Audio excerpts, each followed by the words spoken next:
Assalamu alaikum. Dear Imam Omar, I hope this finds you well. Assalamu alaikum wa rahmatullah. Assalamu alaikum wa rahmatullah. So I'm praying regularly again and going to the masjid. But it seems like every time you walk out the masjid, you got that guy standing at the door, unassumingly looking around with the infamous charity box. In our case, it's Kareem who never seems to take a week off. If you're lucky, you'll have $1 to get yourself out of an awkward situation. But this time, all I had was a 20. Sure, I felt bad about it considering the fact that the Imam just gave a sermon on how to trust Allah with all of your affairs, and how dismayed Kareem seemed with me. I thought about giving him the 20, but I've seriously got a lot on my plate right now. Besides, what's $20 going to do? When you sit down and crunch the numbers over and over again, your expenses in life seem never ending, and you feel like it's only a matter of time before it all falls apart. I look at my niece Fatima and see that innocent, stress-free child that I once was. She gets her daily allowance of $1 just like I used to, and doesn't have to worry about spending on anything or anyone else.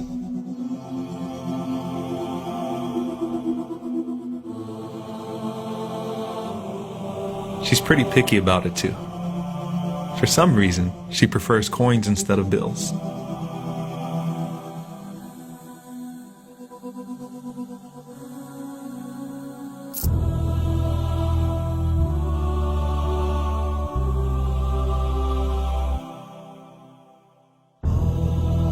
I just wonder what she does with all that change.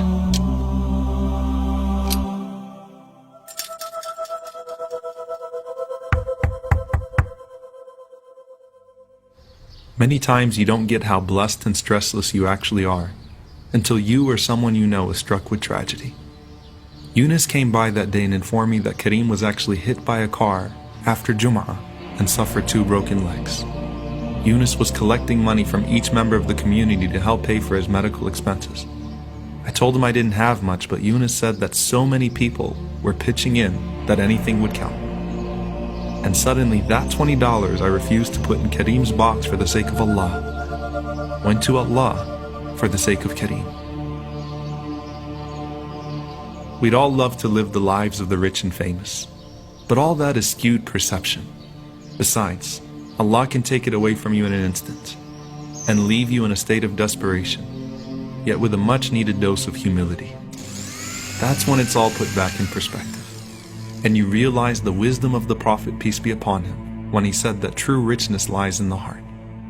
The smaller things in life start to mean so much more, and you realize you still have a whole lot to be grateful for.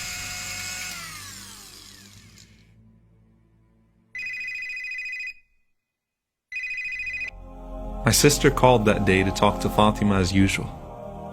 And after talking about everything, and I mean everything that happened that day, she asked to speak to me.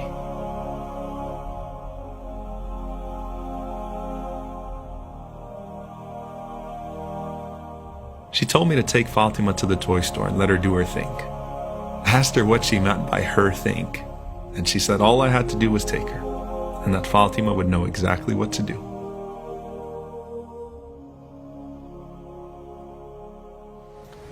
But just like with Kareem, tragedy is always around the corner, and people's happiest moments in life are often spoiled by unexpected disasters. But sometimes Allah spares you in His divine decree to teach you a lesson. And Allah taught me that lesson through Fatima. As her mom said, she knew exactly what to do. Apparently that second piggy bank is where she would keep her charity money, and every time she'd buy something for herself, she'd also buy a toy for a refugee child who couldn't afford to. Fatima explained to me that if Allah gives you, you should always give back, even if it's small, because it might mean a lot to someone else. As usual, the little girl with the big heart was right.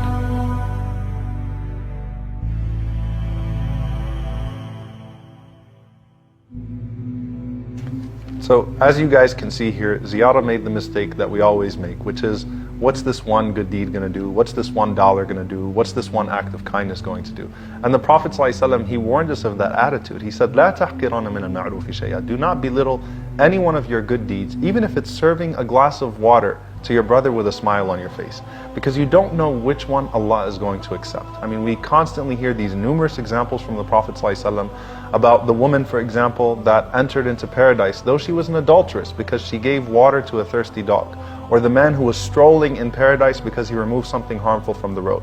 The Prophet ﷺ said, if the day of judgment comes and you have a plant in your hand, even though you know the earth is going to be shattered and you can plant it, go ahead and plant it, because Allah might accept it. And if Allah accepts it, then that's all that we want in this life. That's all that counts on the Day of Judgment. And that's why Abdullah bin Umar radiallahu anhu, he said that if I knew that Allah accepted a single prayer from me, then I would wish for death. And if you notice all of these different incidents that we go through with the Prophet ﷺ, they all include an act of kindness, an act of charity, an act of service. Why? Because Allah shows mercy to the merciful. And so when you demonstrate, when you display an act of mercy, the most merciful will not let your mercy exceed His.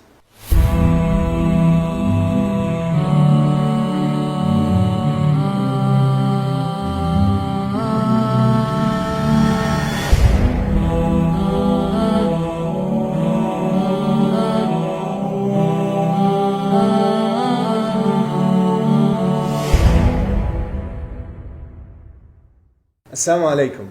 Thank you guys for watching this episode, We thank you all for your support. and we hope that you enjoyed watching it. Share it, inshallah ta'ala, let people know. Make sure you like this video and you share it with your friends. If you haven't watched the previous episodes, make sure you click here. And if you'd like to watch the entire series, then click here for the playlist. Jazakumullah khair. Wassalamu alaikum wa rahmatullahi wa barakatuh.